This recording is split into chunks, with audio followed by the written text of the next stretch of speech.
I did not grow up in sheep country. Andrew, I don't know whether, I don't know if I don't know if any of the rest of you who are from the deep south remember seeing many sheep. I can't remember really seeing a flock of sheep until I was in college. And I, through church, met some families that raised sheep.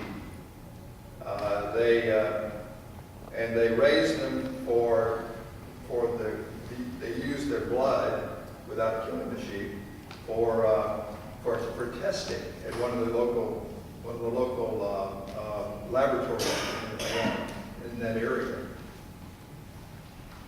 All to say, I don't know a lot about sheep from first-hand experience. I was fascinated by their herds of sheep, but I sort of watched them from afar. Later, when I was a campus minister at Mississippi State, there was an ovine major that people could get in their agricultural school. And I would go out to the North Farm, and I would see herds of sheep. They were skittish little creatures. They pulled away when I would come up to the fence.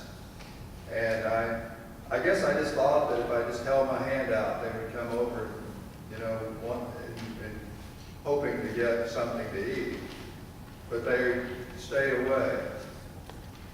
So I don't know a lot about sheep.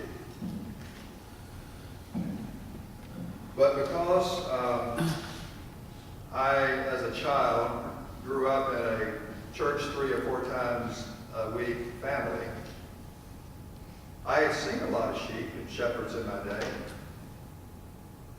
All of it in art form. I'd seen pictures hanging on the Sunday school room walls. I'd seen murals over the baptistry of Jesus as Jesus with a lamb over his shoulders. I'd seen stained glass windows with sheep and shepherds. And as a child, every Sunday I was given a little Sunday school card. And did they do that in American Baptist? I said, yeah. They had a little Sunday school card. I remember that some of them had pictures of the shepherd carrying sheep on his shoulder. In Royal Ambassadors, that was a mission group for boys, I memorized Isaiah 53:6. We all, like sheep, have gone astray. Each of us has turned to our own way. The Lord has laid on us the iniquity of us all. And I knew that the iniquity had been laid upon Jesus because he was the good shepherd. And even at 8 years old, I knew that I strayed a lot and often. And I was comforted that he would come after me and carry me back to the sheepfold on his shoulders. Today, our scripture readings, all of them, in some way or another, a little less so in the Ephesians passage, but they all have this ovine imagery. And how many references to sheep and shepherds did you hear? Did you hear any in the readings, in the songs? Several? Well, in the readings, of course, we read the 23rd Psalm. And then it talks about a good shepherd. And then we read Jeremiah 23, which talks about a bad shepherd, the bad shepherds. And in the gospel readings, Jesus responded to the crowd that was desperately following him, and he looked at them and he said, they're like sheep without a shepherd. So our scriptures were just full of imagery of shepherds and sheep. Leaders are supposed to be good shepherds. That's the analogy. And God's people are described as being a lot like sheep. Today I want to lift up a reminder of the ways that the people of God have trusted God and the ways that God has responded to his or her scattered sheep. Let's just review for a minute Psalm 23. This is one of the most beloved chapters in the Bible. It is thought by many to have been written by David, who became the second king of Israel. I think that David had this is sort of an unlikely success story. That a young man who rose from being a shepherd to being the king could rise to being king. I like the psalm. It brings me comfort. It informs my faith. And from the psalm, we can get some ideas about what does it mean to be, what does a good shepherd sort of look like? How does a good shepherd act? For one thing, a shepherd knows the needs of the sheep and leads them to places of nurture, green grass, and refreshment. And if the shepherd is God, then God is the provider. The shepherd also has a rod and a staff that he uses to protect his sheep.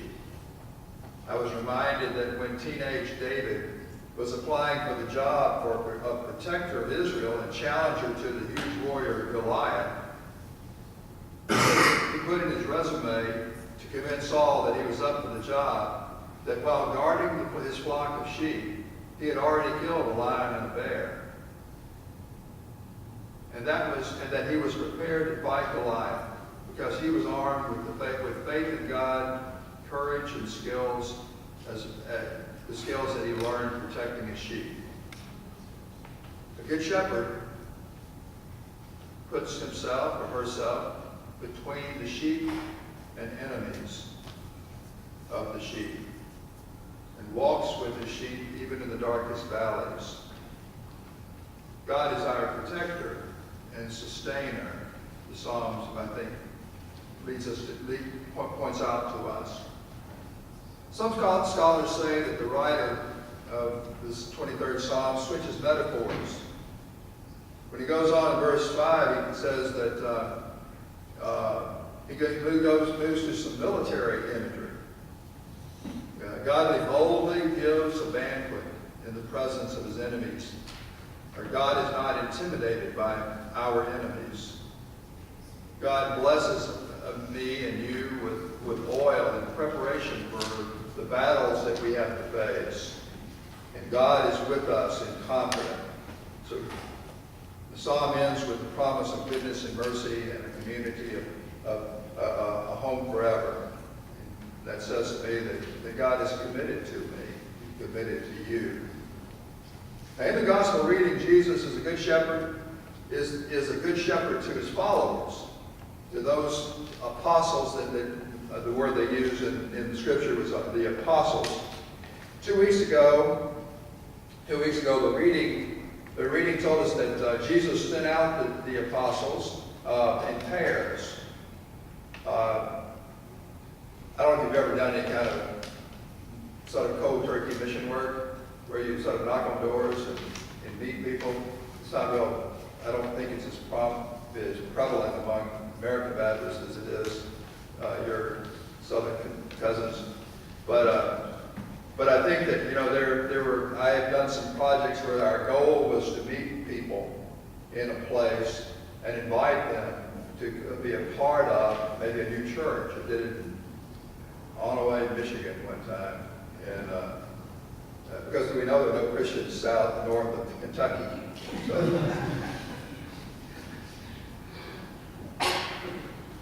But I found out that if you're going to do that kind of work, if I'm going to do that kind of work, I want somebody with me. So I think it was a good strategy for Jesus to send out his apostles, his best buddies, the ones who knew him the best, out 2 by 2. And they came back and they'd had a great trip. They had a great experience. And so they were talking and sharing about it. And Jesus looked at them and realized that they were fatigued. And so he suggested they take some time apart from the crowds to rest and eat. That's the kind of thing a good shepherd would do, don't you think? Say, come apart, Let's sit down in the green grass by the side of still waters where you can get yourself restored. I hope the trip across the lake was very restful and restorative, because once he got across the lake, there were people. The retreat was short-lived.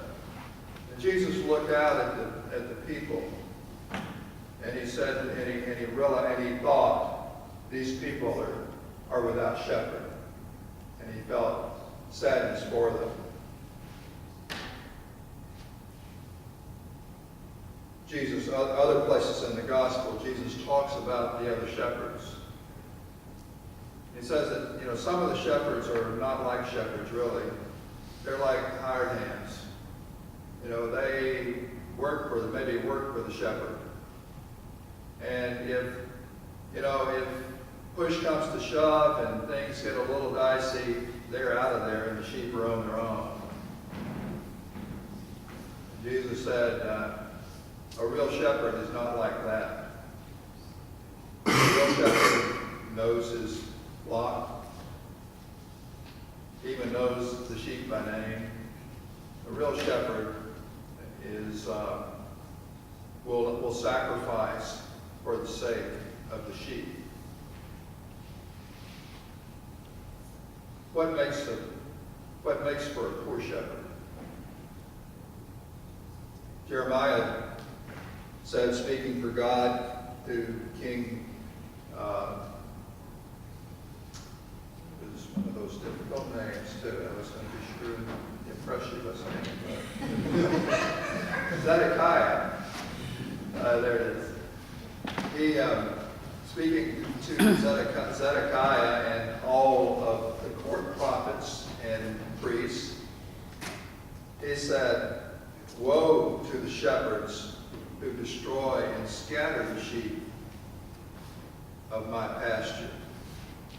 So what does a bad shepherd look like? They knew. They knew because they raised sheep and they saw the shepherds that were successful. But they also knew because a part of their culture was the idea that the leader was supposed to be a good shepherd. All the way back to Hammurabi's code in the 1700s BCE, which was centuries before. Hammurabi had written into his code, I am the shepherd who brings well-being and abundant prosperity. My rule is just, so that the strong might not oppress the weak, and that even the orphan and the widow might be treated with justice. So in the culture, the assumption was the king who probably they assumed was God's ordained, the king would care for the people.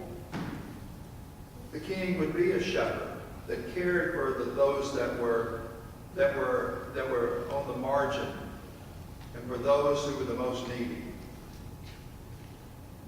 So minimally, the shepherds were to care for the weak and marginalized in society, but they were also to lead the people toward ways of God. Jeremiah was very plain spoken when he confronted the king and the court prophets. And there were like three issues. There were three issues that really he was concerned about. And speaking for God because he really didn't want to do it. He told them, he confronted their greed. He confronted the fact that the prophets were false and the idolatry. And he accused the bad shepherds of scattering the flock. And he promises that God will send a good shepherd someday that will bring them all back together.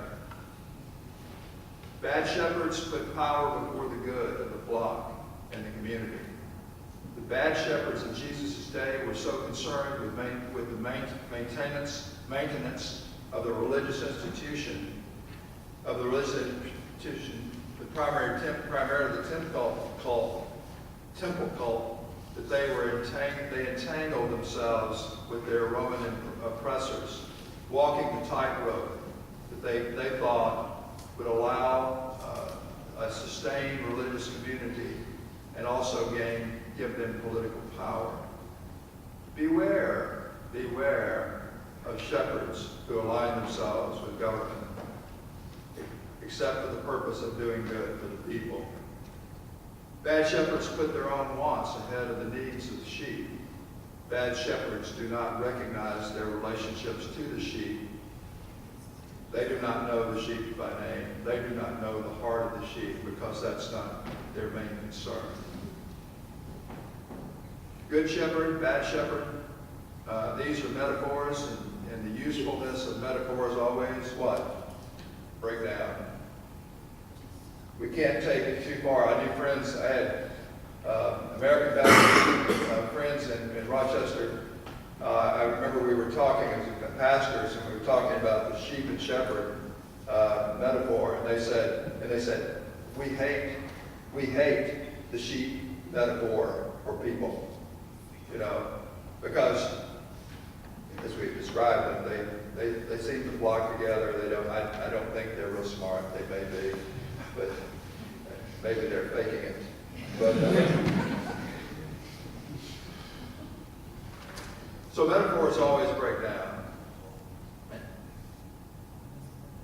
In the metaphor, sheep will always be sheep. God's sheep, and God will always be shepherd. But God's sheep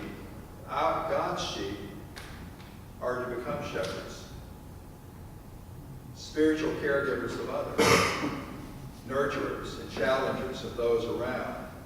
And the role of shepherd and sheep vacillates and rotates among members of the flock. If the flock is the community of God's people, then it is full of sheep becoming shepherds to one another, and shepherds to their families, and shepherds to the world outside. Now I want to do one more little thing before I finish. We've looked at the imagery that Jesus used to talk about the people of God and their relationships with God. Good shepherd, sheep. What are some new metaphors that we might use to talk about our relationship with Jesus? What would be your personal metaphor? Do you have a metaphor other than sheep and shepherd? Is there a metaphor that describes your relationship with God? I was thinking maybe something like the Lord is our master gardener. She knows each plant that she planted and knows which plants are weeds. She prunes and nurtures the plants and removes the weeds that threaten to overrun the garden. Or what about the Lord is our architect? He knows the plan for the building, and we're the building, just as we are the garden. He knows the plan for the building. He makes certain that the building is functional, aesthetic, and strong. He does not use shoddy material in building his building. What about the Lord as a good doctor? She cares for the health of her patients. She understands what makes me ill and what sustains my health. She gives me medicine for my heart. What about the Lord is the good coach?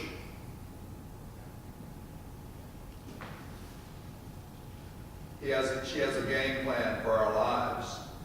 She also directs our conditioning, prepares for the game that we play each week when we leave this place. She cares about our injuries and values every player.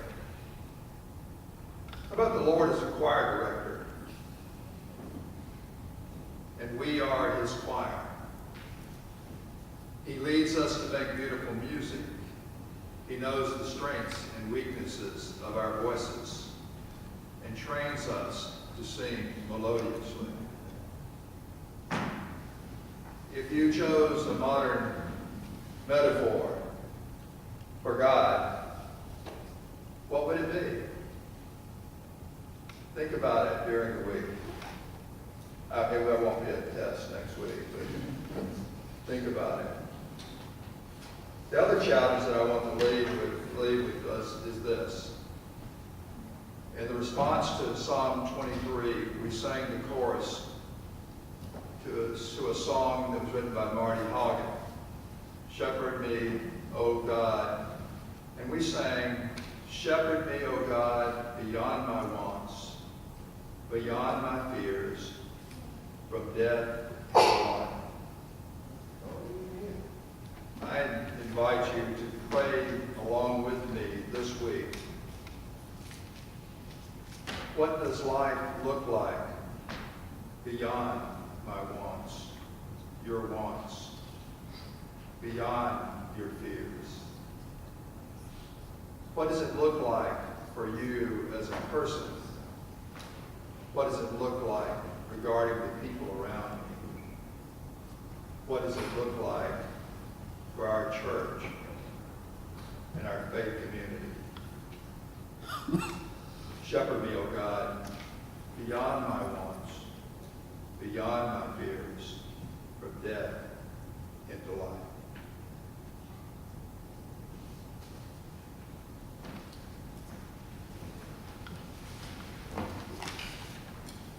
Our hymn of reflection